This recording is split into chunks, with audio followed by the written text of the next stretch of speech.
Assalamualaikum warahmatullahi wabarakatuh. Halo semuanya teman-teman. Selamat malam, selamat datang kembali di channel kesayangan kita, channel Ilo Ekstrim, dan masih bersama saya Ilo. Dimanapun teman-teman berada, semoga teman-teman selalu dalam keadaan sehat walafiat, tanpa kekurangan satu apapun. Amin, amin ya robbal alamin.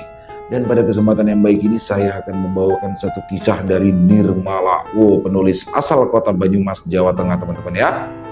Tapi sebelum kita masuk ke dalam kisahnya, buat teman-teman yang mungkin belum subscribe channel Ilo Ekstrim, yuk bisa diklik dulu tombol subscribe ya. Jangan lupa lonceng notifikasinya dinyalakan agar teman-teman selalu mendapatkan notifikasi dari konten-konten yang akan kami upload selanjutnya.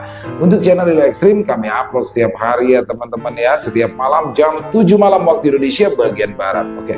Gak pakai berlama-lama lagi, pasti udah gak sabaran kan untuk masuk ke dalam kisahnya. Kita langsung saja masuk ke dalam kisahnya. Bunuh horor. Warung ayam bakar Bu Santi. Sebuah sepeda motor berhenti di ujung jalan Sukasari. Seorang pemuda yang menggunakan jaket jeans dan menggendong tas ransel turun dari sepeda motor dan memberikan selembar uang 50-an. Kembaliannya ambil aja, Kang.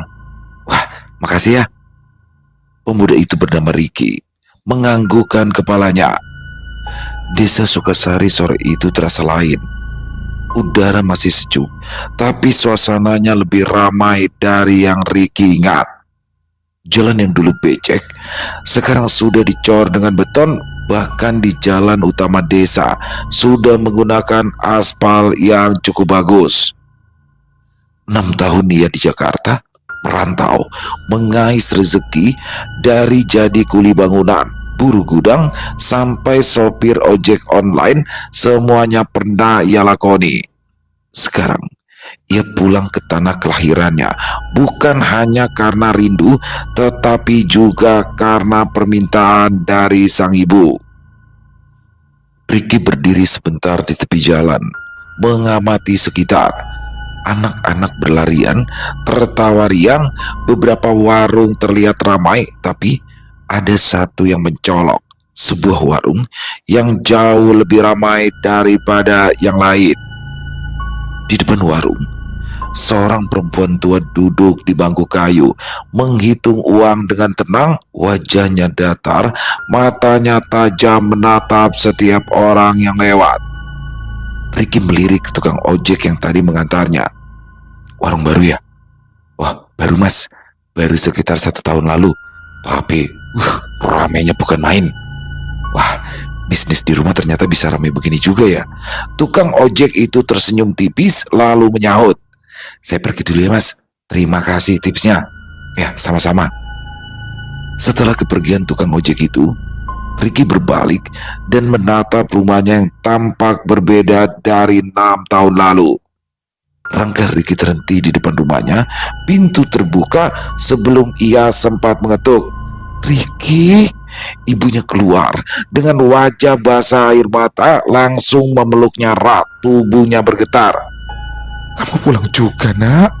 Ibu kangen sekali. Ricky menahan nafas, dadanya terasa sesak. Ibu, Ricky di sini sekarang. Ibunya melepaskan pelukan, menyeka air mata dengan punggung tangan, lalu tersenyum. Ayo masuk. Ibu sudah siapkan makan. Kamu pasti lapar kan? Meja makan sudah ditata rapi. Ayam bakar terhidang di piring besar, mengeluarkan aroma bumbu bakar yang manis dan gurih. Ricky duduk, mencuil sedikit daging, dan begitu menggigit, matanya spontan terpejam. Rasanya luar biasa. Bumbunya medok, meresap sampai ke tulang. Ada sedikit rasa manis yang membuatnya ingin menggigit lagi dan lagi. Enak kan? Itu dari warungnya Bu Santi. Sejak warung itu buka, rame, jarang sepi. Masakan Bu Santi itu bikin agih. Meski buat dipanasin besoknya, tetap enak.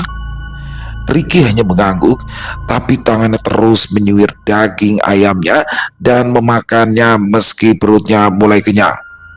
Bu, ini ayamnya enak banget loh. Harga sepotongnya berapa ya? 10.000 kalau yang dada sama paha atas. Kalau paha bawahnya 8.000. Wah, murah banget ya bu. Ibunya tertawa kecil. Iya, semua orang bilang begitu. Ricky masih duduk, mulutnya penuh ketika suara keras terdengar dari arah jalan. Brak! Piring di tangannya hampir terlepas, ibunya juga tersentak, menoleh keluar. Astagfirullah, suara apa itu? Tanpa pikir panjang, Ricky berdiri dan berlari keluar. Jalan di depan rumah sudah ramai, orang-orang berlarian menuju sumber suara benturan tadi.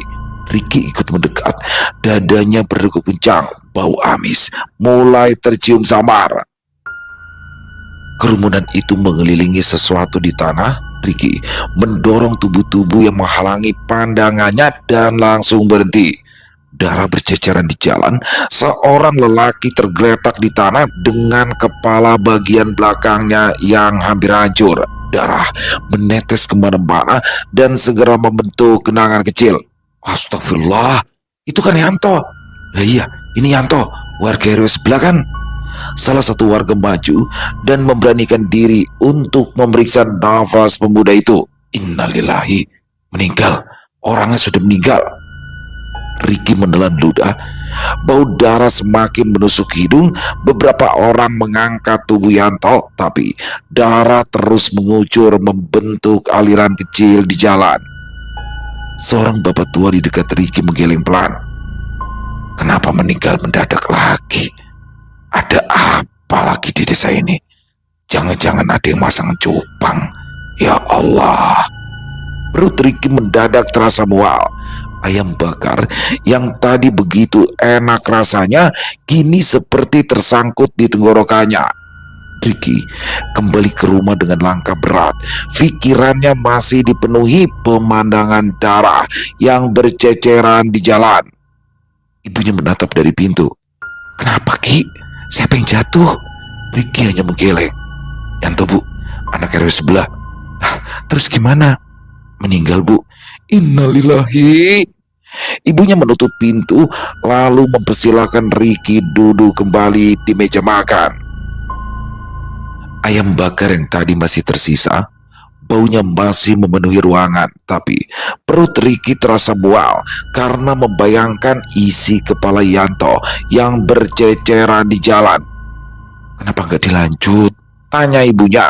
Ricky menggeleng. Nggak selera, kebayang-bayang kepala Yanto yang pecah. Ibunya terdiam sebentar, lalu tersenyum kecil.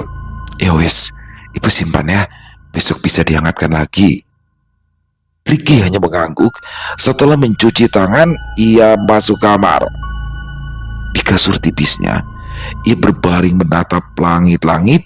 Perutnya sebenarnya lapar, tapi entah kenapa ia enggan menyentuh sisa ayam itu.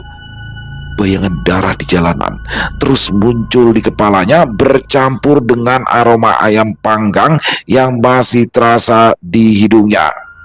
Matanya berat, tapi setiap kali ia hampir terlelap, ia mendengar kembali suara brak itu di telinganya, seperti diputar ulang. Hingga larut malam, Ricky masih belum bisa tidur, entah karena lama tak tidur di rumah atau karena kejadian sore, tetapi Ricky benar-benar gelisah. Di pagi harinya, Ricky bangun dengan kepala berat. Tidurnya semalam tak nyenyak, mimpinya kacau. Ia melihat ayam bakar di atas piring, tapi setiap ia hendak memakannya, perutnya menjadi mual. Ia mencoba melupakan kejadian itu. Setelah mencuci muka, Ricky keluar rumah, berjalan menuju jalan utama. Bertahun-tahun dia pergi, ada banyak perubahan yang terjadi pada desa Sukasari. Di ujung jalan, warung mie ayam Pak Tarno masih berdiri. Plang kayunya sama seperti 6 tahun lalu, meski catnya sudah agak pudar. Senyum tipis muncul di wajah Ricky. Ya, ini adalah tempat favoritnya waktu kecil. Hampir di setiap minggu dia akan makan di warung ini. Namun kini warung itu kosong. Hanya ada Pak Tarno duduk di bangku panjang sembari mengisap rokoknya. Ricky, ya Allah, kamu pulang juga, Nak. Ricky tersenyum, mendekat dan menyalami lelaki parubaya itu. Iya, Pak, baru kemarin sore sampai. Pak Tarno mempersilakannya duduk. "Mau saya buatkan mie ayam? Masih ada, ya walau tidak banyak." Ricky mengangguk. "Boleh Pak, saya kangen banget sama mie ayam buatan Pak Tarno." Pak Tarno masuk ke dapur kecilnya. Tak lama kemudian, aroma kuah ayam memenuhi udara. Ricky menatap sekeliling. Meja-meja yang dulu penuh kini berdebu. Beberapa kursi bahkan patah kakinya teronggok di sudut. Sepi ya Pak?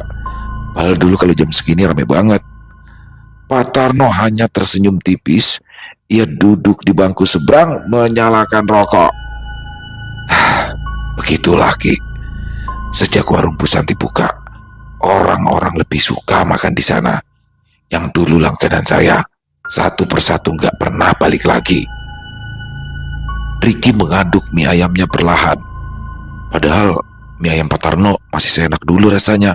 Pak Tarno tersenyum getir. Rasanya memang sama, tapi orang sekarang nyari bukan cuma rasa. Mereka ya nyari yang lain juga. Maksudnya Pak? Ujar Ricky sambil mengernyit. Pak Tarno menatapnya lama, lalu mematikan rokok di asbak kaleng. "Kamu makan ayam bakar Bu Santi tadi malam ya?" Pertanyaan itu membuat Ricky terdiam. Kalau dipikir-pikir, ayam bakar Bu Santi itu biasa saja. Tapi karena viral, jadi banyak yang datang buat makan di sana. Ricky merasakan bulu kuduknya meremang. Ia menatap mie ayam di depannya. Tiba-tiba rasanya hambar, namun Ricky tetap memakannya hingga habis. Setelah membayar, Ricky pun pulang dengan kepala penuh pertanyaan. Kata-kata Pak Tarno terus terngiang di telinganya. Hari ini Selasa Kliwon. Ricky ingat dulu, setiap Selasa Kliwon, suasana desa selalu terasa lebih sepi. Banyak orang yang memilih berdiam diri di rumah menjelang sore karena menganggap jika Selasa Kliwon adalah pengapesan. Ketika melewati warung ayam bakar Bu Santi, langkah Ricky melambat. Di samping warung, Bu Santi berdiri di dekat tempayan tanah liat. Tangannya menggenggam kendi berisi air kembang.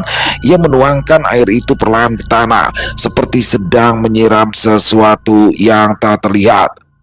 Aroma bunga melati bercampur dengan bau amis samar tercium di udara. Ricky menahan nafas. Bu Santi menunduk, bibirnya komat kamit, entah doa atau mantra. Lalu tiba-tiba ia berhenti dan menoleh. Mata mereka bertemu. Ricky tercekat. Senyum tipis tersungging di bibir perempuan tua itu. "Ricky ya? Baru pulang dari kota ya?" Ricky hanya mengangguk. "Bagus. Nanti mampir ke warung ya nak.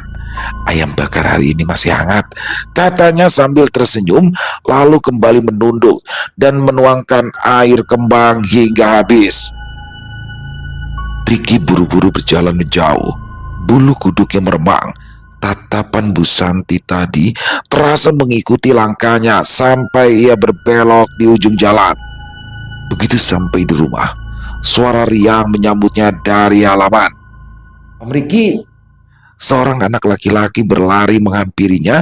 Ricky tertawa kecil dan berjongkok merentangkan tangan. Dan anak itu memeluknya erat. Ya, sudah 6 tahun Ricky tidak pulang, dan kini ia melihat ponakannya sudah tumbuh besar, lebih tinggi dan lebih cerewet. Om, kita makan di warung Bu Santi yuk. Kata ibu kalau makan di sana bisa bikin pinter dan banyak teman.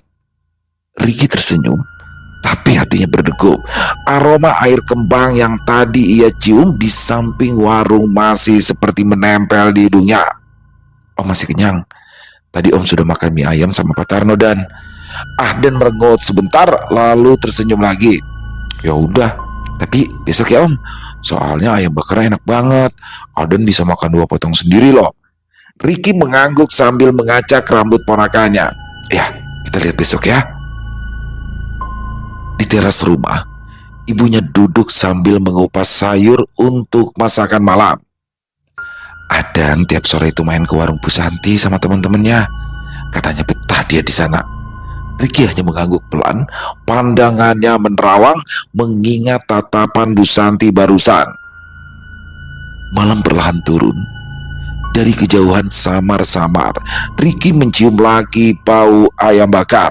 Hanya kali ini, baunya bercampur sesuatu yang membuat perutnya bergejolak. Bau darah. Entah karena pikirannya yang tersugesti dengan kecelakaan Yanto atau memang benar-benar ada aroma darah. Malam itu, setelah makan malam bersama ibu dan Ahnan, Ricky duduk di kamar sendirian. Entah kenapa, Ricky merasa gelisah. Bau ayam bakar itu masih ada di dalam kamarnya meski warung itu seharusnya sudah tutup. Dia berdiri, lalu berjalan keluar. Jalan desa sunyi, hanya ada beberapa rumah yang masih menyala lampunya. Ketika ia sampai di dekat pertigaan, sebuah suara memanggil. Ricky! Ricky tersentak. Dari arah warung, Bu Santi muncul membawa sebuah piring tertutup tudung saji. Wajahnya diterangi lampu warung yang temaram. Kamu kan belum sempat mampir tadi siang. Nah, ini ada ayam bakar sisa. Sayang kalau kebuang. Makan ya. Dia mengangkat tudung saji itu. Aroma daging panggang langsung menyeruak, hangat dan menggoda. Ricky menelan ludah. Perutnya sebenarnya masih kenyang, tapi bau itu seperti menariknya. Makasih Bu, tapi saya sudah makan di rumah. Mungkin lain kali aja. Bu Santi menatapnya lama, matanya berkilat aneh dalam remang, lalu ia tersenyum tipis. Baik, tapi ingat Ricky, rezeki itu jangan ditolak. Lain kali mampir ya. Ayam bakarku selalu menunggu. Ia menutup kembali piring itu, lalu melangkah kembali ke warung. Ricky berdiri kaku, jantungnya berdebar. Ada sesuatu dalam cara Bu Santi mengucapkan kata-kata itu yang membuatnya merinding. Ia buru-buru berbalik kembali ke rumah, namun sepanjang jalan pulang, aroma ayam bakar seakan terus mengikuti. Beberapa hari berikutnya, Ricky mulai memperhatikan sesuatu. Warung ayam bakar Bu Santi tidak selalu ramai. Pagi harinya biasa saja, bahkan kadang sepi, tapi menjelang siang, warung itu tiba-tiba penuh sesak. Orang datang silih berganti, seolah ada yang memanggil mereka. Ricky sering duduk di teras rumah, sambil memperhatikan dari jauh. Wajah-wajah yang keluar dari warung terlihat aneh. Mereka selalu menyanjung rasa ayam bakar Bu Santi yang harganya murah. Siang harinya, Adan tiba-tiba menangis histeris. Om, ayo makan di warung ayam bakar Bu Santi. Ricky kaget. Loh, kamu kan baru makan nasi tadi. Enggak, pokoknya Adan mau ayam bakar. Ibunya keluar dari dapur, wajahnya bingung. Sudah Toki, ajak aja daripada nangis terus. Ia menoleh ke arah warung ayam bakar Bu Santi. Dari kejauhan, ia melihat Bu Santi berdiri di depan warung, menatap ke arah rumah mereka dengan senyuman samar, seolah sudah tahu mereka akan datang. Ricky mengepalkan tangan. Baik, Om temenin ya, tapi habis makan kita langsung pulang. Adan mengangguk cepat, wajahnya ceria. Warung Bu Santi siang itu benar-benar penuh. Bau arang dan bumbu yang terbakar memenuhi udara, bercampur suara piring dan gelas beradu. Ricky menarik tangan Ahdan, mencari tempat duduk. Matanya menangkap dua perempuan muda yang bekerja di dapur terbuka. Mereka cekatan, hampir tak pernah berhenti bergerak. Bella, tolong ambilkan sambal lagi, seru Bu Santi dari belakang meja kasir. Iya Bu, jawab Bella cepat. Rahma, karyawan yang satunya lagi sibuk mengipas arang. Api memercik membuat daging ayam tampak berkilauan. Bau bumbunya semakin menusuk hidung. Ricky duduk di pojok. Adan sudah tak sabar, kakinya bergoyang-goyang. 2 potong paha ya Bu, kata Ricky. Bella mengangguk dan segera menyiapkan pesanan. Gerakannya begitu cepat dan terlatih. Dalam waktu singkat, 2 potong paha ayam bakar panas mengepul sudah ada di meja mereka, lengkap dengan sambal dan lalapan segar. Ayo Dan, makan cepat, jangan lama-lama ya. Adan mengangguk dan langsung melahap ayam itu dengan lahap, bahkan tidak sempat meniupnya. Dagingnya ludes hanya dalam waktu beberapa menit. Ricky sendiri tidak makan, ia hanya menatap sekeliling. Semua orang di warung itu tampak makan dengan tenang. Bella lewat di depan meja Ricky. "Tambah Mas?" tanyanya. "Oh, enggak," jawab Ricky cepat. Ia hanya ingin Adan menghabiskan makanannya dan mereka segera pergi dari tempat itu. Dan ketika ia menoleh, Ricky melihat Bu Santi sedang menatapnya dari meja kasir dengan senyuman tipis yang membuat tengkuknya dingin. Ricky menggandeng tangan Adan keluar dari warung. Matahari siang menyilaukan membuatnya sedikit menyipit. Udara di luar terasa jauh lebih segar dibandingkan di dalam warung yang pengap. Di depan warung, seseorang melambaikan tangannya. Ricky menoleh. Seorang pria sebaya dengannya, berkulit sawo matang dengan topi lusuh, berjalan mendekat. "Putra." Mereka saling menepuk bahu. "Lama banget kamu gak pulang, Ki. 6 tahun ya?" "Ya, baru sampai cuti sekarang, Put." Putra melirik warung di belakang mereka, lalu mendekat sedikit, suaranya dikecilkan. "Kamu tadi makan di sini ya?" "Ya, kenapa?" Putra hanya tersenyum miring. "Gak apa-apa, cuma hati-hati saja ya. Sekarang orang-orang kayaknya tergila-gila sama ayam bakar ini. Aku besok mau pergi kerja keluar kota, lumayan lama mungkin." "Loh, kerja di mana?" "Proyek tambang di Kalimantan. Kalau nggak ada halangan, malam ini langsung berangkat." Ricky menatap Putra lekat-lekat. Nada suaranya terdengar agak tergesa, seperti sedang ingin buru-buru pergi dari desa. "Loh, kok mendadak?" Putra menghela nafas. Nantilah kita ngobrol lebih panjang. Pokoknya jaga diri. Dan kalau bisa, jangan terlalu sering makan di sini ya." Sebelum Ricky sempat bertanya lebih jauh, Putra menepuk baunya dan kemudian pergi.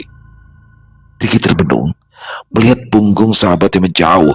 Kata-kata Putra bergema di kepalanya membuat ia semakin curiga ada sesuatu yang tidak beres dengan warung ayam bakar Bu Santi. "Om, pulang, ayo, aku ngantuk," kata Adan sambil menarik baju Ricky. Dia mengangguk. Ricky menggandeng ponakannya kembali ke rumah, tapi perasaannya kini makin berat. Sesampainya di rumah, Ricky langsung merebahkan diri di kursi bambu di ruang tamu. Adan sendiri sudah tertidur di dipan dengan sisa ayam bakar yang masih menempel di sudut bibirnya. Ricky meraih ponsel, menggulir layar tanpa tujuan. Ya, sinyal di desanya memang tidak stabil, tapi kali ini cukup kuat untuk membuka media sosial. Ia berhenti ketika melihat sebuah unggahan foto-foto wisata Tirtasari. Dalam unggahan itu disebutkan tempat itu sudah direnovasi dan menjadi destinasi wisata baru di Sukasari. Ricky tersenyum kecil. Wah, masih ada juga ternyata tempat ini. Dia melirik Adan yang tertidur. Ricky berpikir sejenak. Mungkin nanti sore kita bisa main ke sana, biar Adan senang, sekaligus lihat-lihat apa saja yang udah berubah dari desa ini. Dia menyimpan ponselnya, lalu pergi ke kamar mandi untuk mencuci muka. Tapi entah kenapa, aroma ayam bakar itu masih menempel di tangan, seakan tak bisa hilang meski sudah digosok dengan sabun. Sore harinya, Ricky membangunkan Adan dengan hati-hati. Adan, ayo bangun, kita main ke Tirtasari. Mata anak itu langsung berbinar. Wah, beneran Om? Iya, udah sana mandi dulu. Tak butuh waktu lama, mereka berdua sudah duduk di atas motor ayahnya.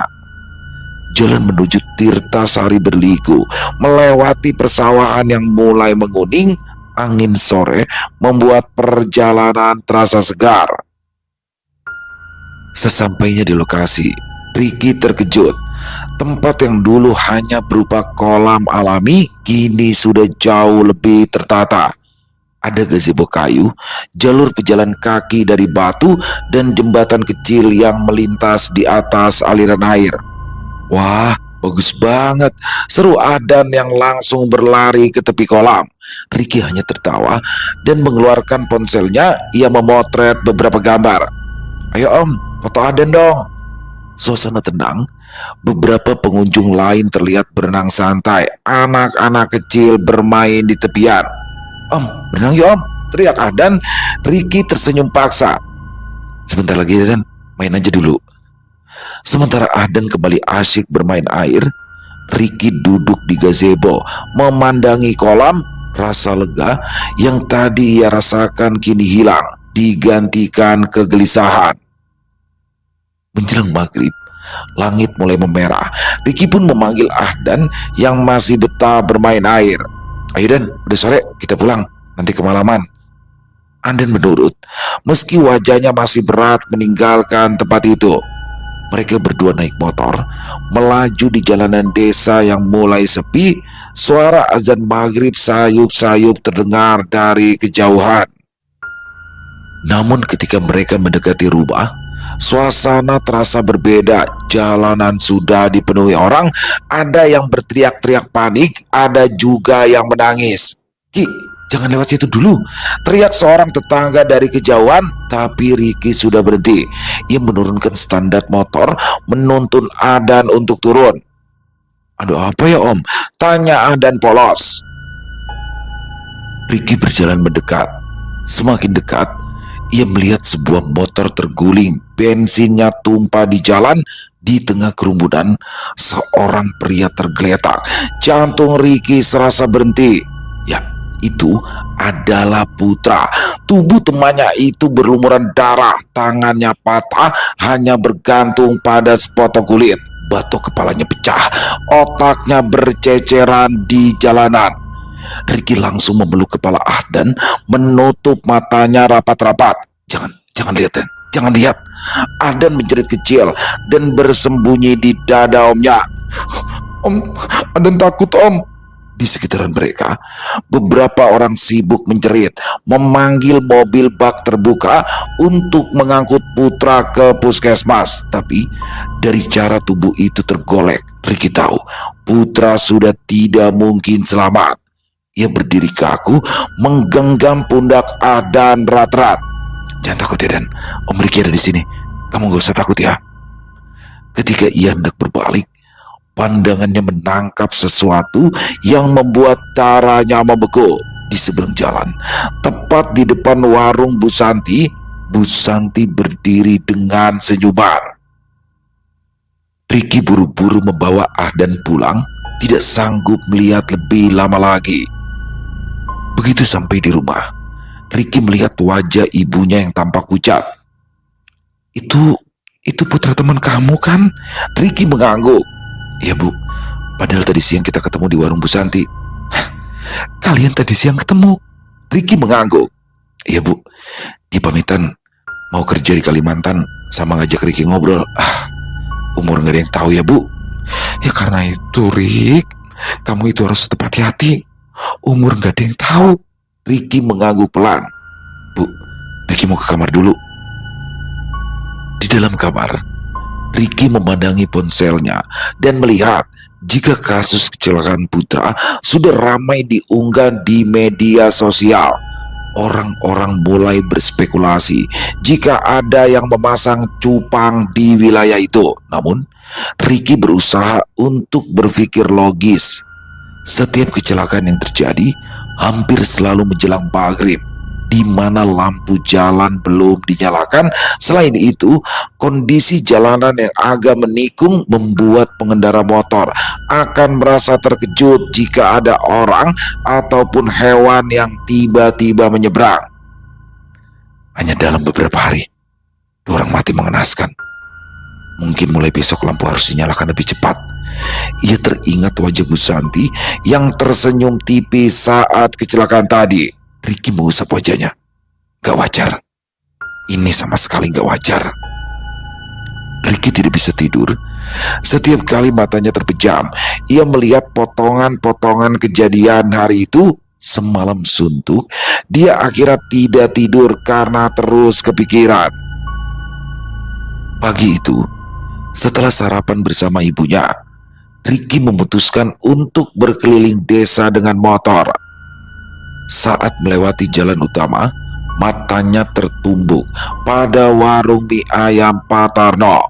Warung itu sudah buka, dan kali ini ada beberapa pelanggan duduk di bangku panjang menyuap mie ayam sambil mengobrol santai. Senyum tipis muncul di wajah Ricky. Syukurlah masih ada yang datang ke sini. Ia memarkir motor sebentar hanya untuk menyapa. Pagi Pak Tarno. Wah, udah rame aja nih warungnya. Pak Tarno menoleh, wajahnya sumringah. Loh Ricky, pagi-pagi sudah keliling. Ya Pak, lagi bosan di rumah. Syukur ya Pak, warungnya mulai rame lagi. Saya senang lihatnya. Alhamdulillah, mie ayamnya sudah mulai rame lagi. Semoga makin laris. Amin. Laris manis Tanjung Kimpul, dagangan laris duit kumpul. Mampir sini Rik, saya buatin yang spesial. Kapan-kapan aja ya Pak, saya sudah sarapan. Ntar kapan-kapan saya mampir lagi ya. Sekarang mau lanjut keliling dulu. Ya, hati-hati. Setelah pamit, ia kembali naik motor dan melanjutkan perjalanan. Namun, di ujung jalan, ia melirik ke arah warung Bu Santi yang masih tertutup. Ricky menatapnya lama sebelum akhirnya menggeleng dan melanjutkan perjalanan. Ricky pulang ke rumah. Siang mulai terik. Ia duduk di teras sambil meneguk teh yang disiapkan ibunya. Bu, kok warung Bu Santi tutup ya? Padahal biasanya jam segini udah mulai ramai loh. Ibunya hanya tersenyum tipis. Ya memang begitu. Setiap Senin Manis, warung Bu Santi itu tutup. Sudah dari dulu begitu. Senin Manis? Iya, Senin pas pasaran manis. Gak tahu kenapa, tapi dari awal buka, kalau Senin Manis itu selalu tutup warung. Mungkin itu Oton yang punya kali ya, atau hari pengapesan yang punya. Ricky terdiam. Ia belum pernah mendengar tentang itu sebelumnya, atau mungkin lupa karena terlalu lama merantau. Jadi tiap Senin Manis mereka nggak jualan sama sekali. Iya, kadang malah warung itu dipakai untuk acara syukuran, ya atau ritual kecil-kecilan gitu. Biasa ada desa. Ricky memandangi warung itu lagi. Entah kenapa mendengar kata ritual membuat bulu kuduknya merinding. Apalagi mengingat bagaimana ia pernah melihat Bu Santi membuang air kembang di samping warung. Ia bersandar di kursi, mencoba mengalihkan pikiran, tapi rasa penasaran semakin besar. Apa yang sebenarnya mereka lakukan kalau warung tutup ya? Ibunya melirik sekilas. Bus, kamu itu loh, jangan aneh-aneh mikirnya. Ya namanya juga orang usaha, pasti kan punya cara sendiri biar laris. Ricky mengangguk, tapi hatinya tidak tenang. Justru karena warung itu tutup, ia merasa inilah waktu terbaik untuknya mencari tahu sesuatu. Menjelang sore, Ricky pergi ke warung kopi di ujung jalan. Tempat itu sering menjadi titik kumpul bapak-bapak desa untuk mengobrol. Ya, benar saja. Beberapa orang sedang duduk di bangku panjang menyeruput kopi hitam sambil berbicara lirik.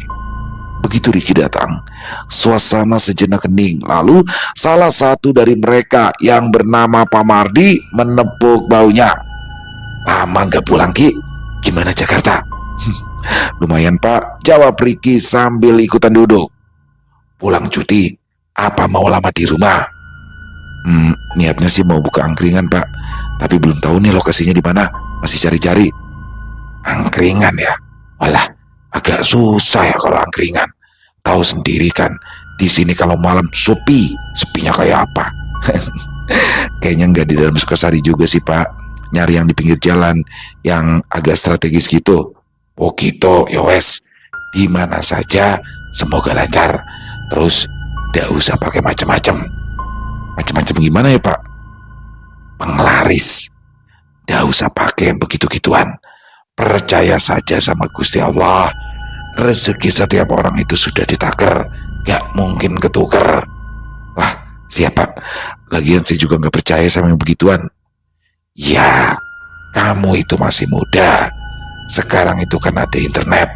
Gunakan itu daripada pergi ke dukun yang gak jelas.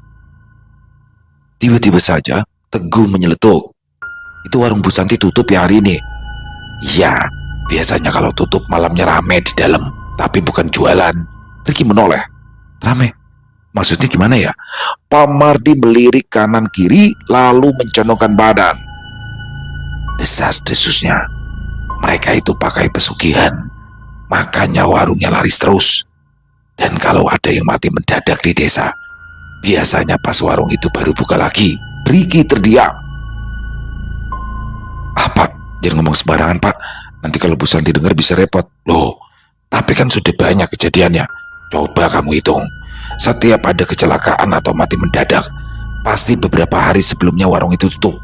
Kayak memang lagi nyari tumbal. Riki menggenggam cangkir kopinya erat. Kata-kata itu membuat bulu kuduknya berdiri. Teringat Putra. 3 hari yang lalu warung itu tutup. Lalu hari berikutnya Putra meninggal dengan mengenaskan. Apakah itu hanya kebetulan? Ia meneguk kopinya cepat lalu berpamitan pulang. Kamis sore, langit mulai menggelap.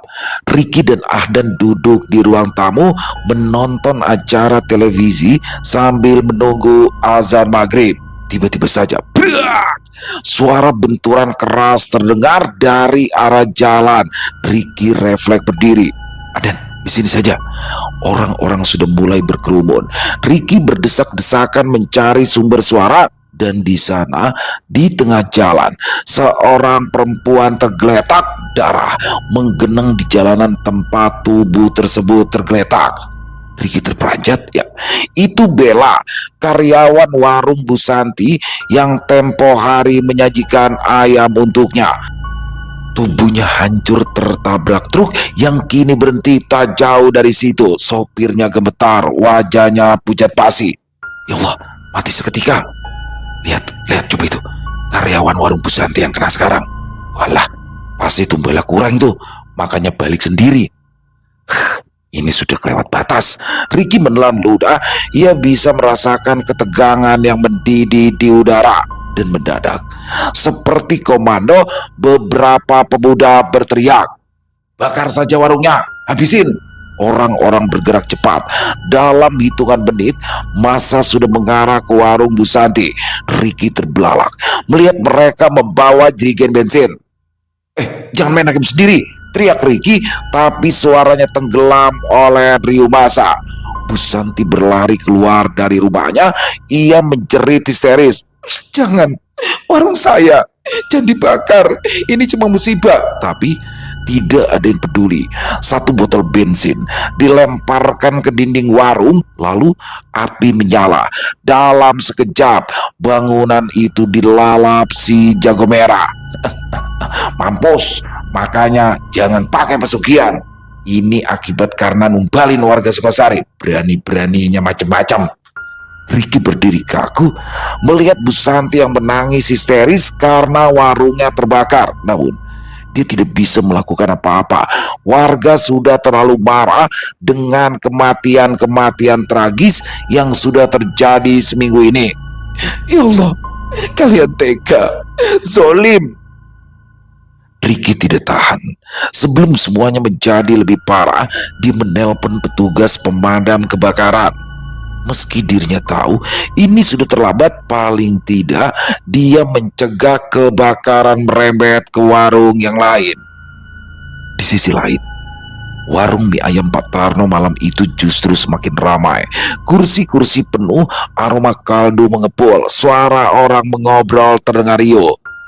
Pak Tarno melayani dengan wajah ramah seperti biasa, menambahkan topping ayam ke mangkuk-mangkuk, tertawa kecil setiap kali pelanggan memuji masakannya. Namun, ketika malam semakin larut dan pelanggan terakhir pulang, suasana berubah. Warung menjadi sepi, hanya tinggal Pak Tarno seorang diri. Ia menutup pintu, mematikan sebagian lampu, lalu duduk di bangku panjang. Wajahnya yang tadi terlihat ramah berubah. Ia menyeringai, matanya berkilat liar. Tidak Tidak sia-sia, 3 tumbal. Semua sudah sesuai hitungan. Nyesel, dulu berhenti pakai pesugihan. Kalau tahu bakal sepi, mending tawaran Mbak Wirmo tahun itu gak bakal aku tolak.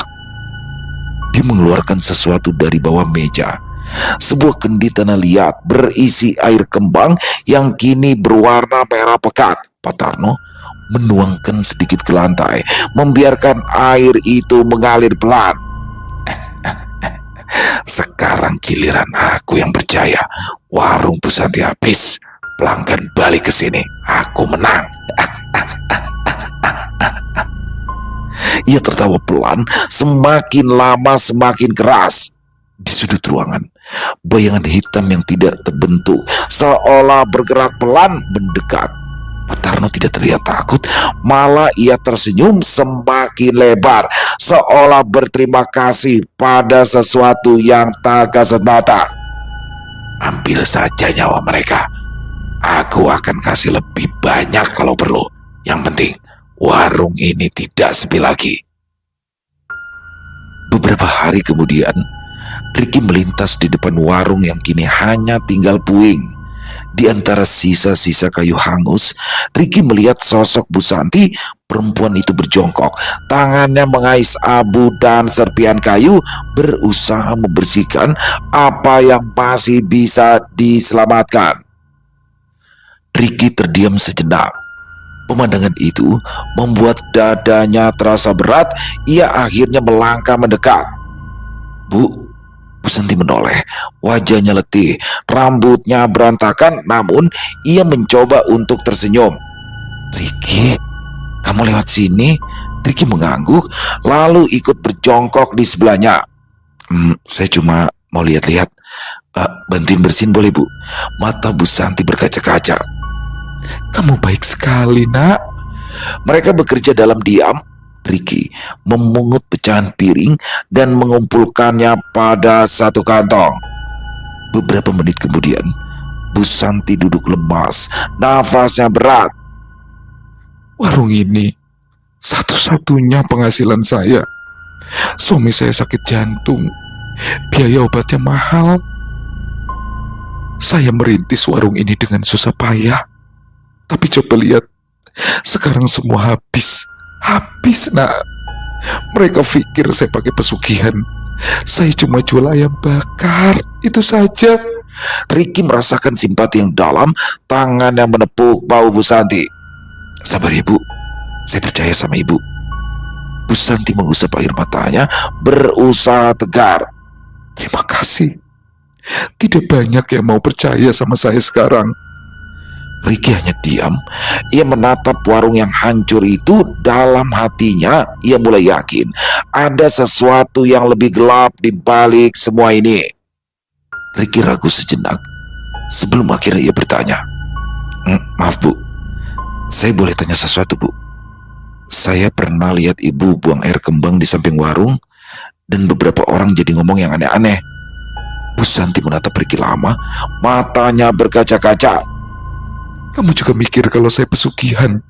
Ricky cepat-cepat menggeleng. Bukan Bu. Justru saya bertanya biar jelas. Bu Santi terdiam, lalu menunduk.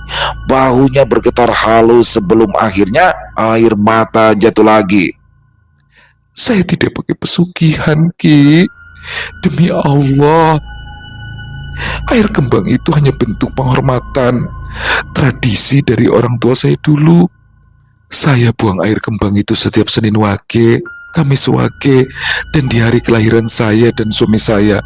Itu cuma doa supaya usaha lancar, supaya suami saya yang sakit diberikan kesehatan. Ricky mendengarkan dengan serius. Bu Santi mengusap wajahnya yang basah. Saya tidak pernah menumbalkan siapapun, tidak pernah memuja setan. Orang-orang salah paham. Mereka hanya lihat saya buang sesaji, langsung nuduh. Hancur semuanya. Dia menggenggam tangan Ricky erat, seakan memohon pengertian. Kamu percaya saya kan, Ki? Tolong jangan biarkan orang lain terus memfitnah saya. Ricky mengangguk pelan. Percaya Bu, saya percaya. Bu Santi menarik napas dalam-dalam, berusaha menguatkan diri. Terima kasih. Terima kasih. Riki berdiri memandang warung yang kini hanya tersisa arang dan abu. Hari-hari berikutnya terasa semakin berat. Desa Sukasari kini seperti diselimuti kabut duka. Kecelakaan demi kecelakaan terus terjadi. Kematian menjadi sesuatu yang sangat sering terjadi dengan cara yang tidak wajar. Kurang dari 2 minggu sudah ada 6 kematian. Riki semakin gelisah, mencoba menebak-nebak siapa yang sedang bermain dengan semua ini. Di sisi lain, warung mie ayam Pak Tarno justru semakin ramai. Kursi-kursi tak pernah kosong, pelanggan rela antre panjang. Setiap kali Riki lewat, dia melihat Pak Tarno tersenyum lebar, matanya berbinar. Wajar, suatu malam saat warung sudah tutup, Riki sengaja berhenti di kejauhan. Dia melihat Pak Tarno berdiri di depan warung, menatap jalanan sepi sambil mengangguk-angguk seakan menghitung sesuatu. Riki merasakan bulu kuduknya meremang. Ada sesuatu yang salah. Dia kembali mengingat pola kecelakaan yang terjadi. Setiap kecelakaan pasti ada kaitannya dengan warung mie ayam ini. Entah itu hendak pergi ke sana untuk makan atau baru pulang dari warung tersebut. Dan setiap kali berita kecelakaan baru terdengar, warung Pak Tarno selalu terlihat semakin ramai keesokan harinya. Sebulan berlalu, luka di hati Bu Santi mungkin mulai mengering, tapi tidak benar-benar sembuh. Hari itu, Riki lewat di depan warungnya dan melihat warung itu sudah dibangun kembali, meski sederhana, hanya terbuat dari kayu dan terpal seadanya. Ada papan kecil bertuliskan "Warung Ayam Bakar Bu Santi, buka kembali". Riki memutuskan mampir. Di dalam hanya ada 2 meja yang terisi. Bu Santi tersenyum begitu melihat Riki masuk, namun senyum itu terlihat dipaksakan. "Silakan Ki, mau pesan apa?" Riki mengangguk. "Iya Bu, paha bakar 2 ya." Sambil menunggu, ia memperhatikan suasana sekitar. Tak ada suara riuh seperti dulu, hanya 2 pelanggan yang makan dalam diam. Bahkan beberapa orang yang lewat di depan warung memilih menoleh ke arah lain seolah enggan masuk. "Sepi ya Bu?" Bu Santi berhenti sebentar, lalu menghela nafas panjang. "Iya Ki, sejak gosip itu menyebar, banyak orang yang takut makan di sini. Mereka pikir kalau makan di warung saya nanti kena sial. Saya cuma bisa pasrah." Riki menatap wajah Bu Santi. "Padahal saya sudah jelaskan saya tidak pakai pesugihan. Tapi siapa yang percaya? Orang-orang lebih suka gosip daripada kebenaran." Riki hanya terdiam. Perasaan tidak adil membuat dadanya sesak.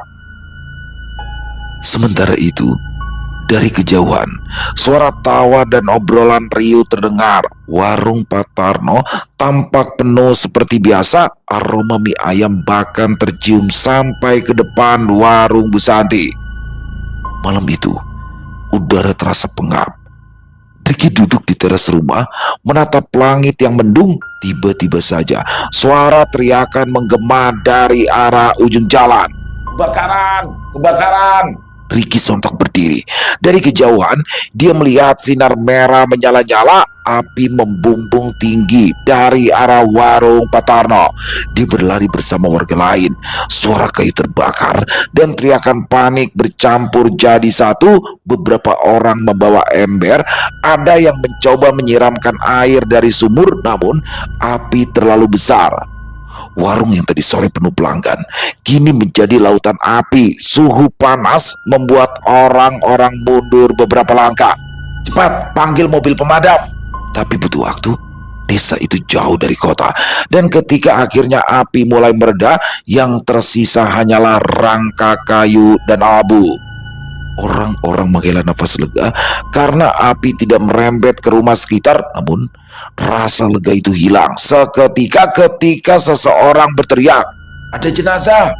Warga langsung berkerumun. Di tengah puing-puing, tubuh hangus Pak Tarno ditemukan. Posisi tubuhnya meringkuk, wajahnya terbakar habis hingga sulit dikenali. Astagfirullah. Kenapa dia tidak lari? Bisik seseorang. Ya, biasanya kalau kebakaran kan orang lari keluar, saut yang lain. Apa jangan-jangan dia sengaja dikurung ya? Hus, emangnya siapa yang ngurung? Ada-ada saja. Saat semua orang sibuk berbicara, Ricky menangkap sesuatu di sudut matanya. Di puing-puing yang masih mengepul, dia melihat sebuah kendi tanah liat yang gosong sebagian tapi tidak pecah. Entah kenapa, bulu kuduk Ricky langsung meremang. Orang-orang mengevakuasi jasad Pak Tarno dan membawanya pulang. Namun, Ricky tetap berdiri di dekat puing-puing. Dia penasaran dengan kendi kecil yang tidak hancur meski hangus terbakar. Dia hendak mengambil kunci tersebut, tetapi ekor matanya menangkap sebuah bayangan siluet hitam berdiri tegak di dalam puing. Ricky langsung menoleh cepat. Jantungnya berdegup kencang. Bayangan itu tidak bergerak, hanya berdiri mematung seakan menatapnya. Siapa? Bayangan itu tiba-tiba bergerak perlahan, lalu semakin cepat seolah meluncur ke arahnya. Ricky tersentak. Adrenalinnya langsung melonjak. Tanpa pikir panjang, ia berlari sekuat tenaga meninggalkan lokasi. Selesai. Wow, luar biasa kisah dari Nirmala. Ternyata ya, orang-orang udah nuduh tuh, Bu Santi melakukan pesugihan. Karena banyak sekali orang yang melihat ritual-ritual aneh yang dilakukan Bu Santi. Jadi kayak nggak lazim aja. Jadi orang-orang udah arahnya ke sana. Ya si Ricky juga, oh iya nih kayaknya nggak bener nih. Udah gitu, gimana ya rasanya enak banget. Tapi ternyata di sini Pak Tarno tukang mie ayam itu ternyata ya. Jadi dia dulu rame karena memang dia pesugihan. Akhirnya di stop. Tapi di sini ternyata sepi. Akhirnya dilakukan lagi dan di situ dia menggiring opini ya, bahwa sesungguhnya Bu Santi ini nih warungnya rame kan baru buka, ternyata pelakunya dia. Dan kalau saya lihat kenapa sih warung Bu Santi rame walaupun baru buka? Yang pertama jelas enak ya kan, masakan ayam bakarnya mungkin dia punya bumbu rahasia. Dan juga mungkin yang menurut saya di sini adalah rezekinya yang bagus karena suaminya sedang sakit dan dia bekerja dengan tulus untuk membiayai keluarganya dan sekaligus mengobati suaminya. Jadi di situ dilimpahkan rezekinya. Dan semoga Bu Santi diberikan ketabahan ya dan dibangkitkan lagi kembali usahanya warung ayam bakar Bu Santi. Keren banget kisahnya. Terima kasih Nirmala, ditunggu lagi ya untuk kisah-kisah selanjutnya. Dan semoga kisah barusan bisa menghibur teman-teman semua para pecinta penikmat horor misteri, lebih khususnya lagi kepada para subscriber dari channel Ilo Extreme. Buat teman-teman yang suka dengan videonya, bisa diklik tombol like-nya, tombol jempolnya, boleh juga dong dibantu di-share ya link videonya ini ke teman-teman yang lain agar juga ikut merasa terhibur. Dan buat teman-teman yang mungkin punya pendapat lain, punya komentar lain tentang kisah barusan, silakan bisa menuliskan di dalam kolom komentar ataupun hanya sekedar saling menyapa. Insya Allah kami akan menjawab satu persatu. Di akhir kata, saya Ila mengucapkan permohonan maaf apabila mungkin dalam pembawaan kisahnya barusan ada kata-kata saya yang salah ataupun ada kata-kata saya mungkin yang kurang berkenan. Saya mohon dibukakan pintu maaf yang seluas-luasnya. Sampai berjumpa lagi di konten-konten kami selanjutnya. Masih bersama saya Ilo di channel Ilo Extreme. Salam sehat sukses selalu untuk kita semua. Wassalamualaikum warahmatullahi wabarakatuh.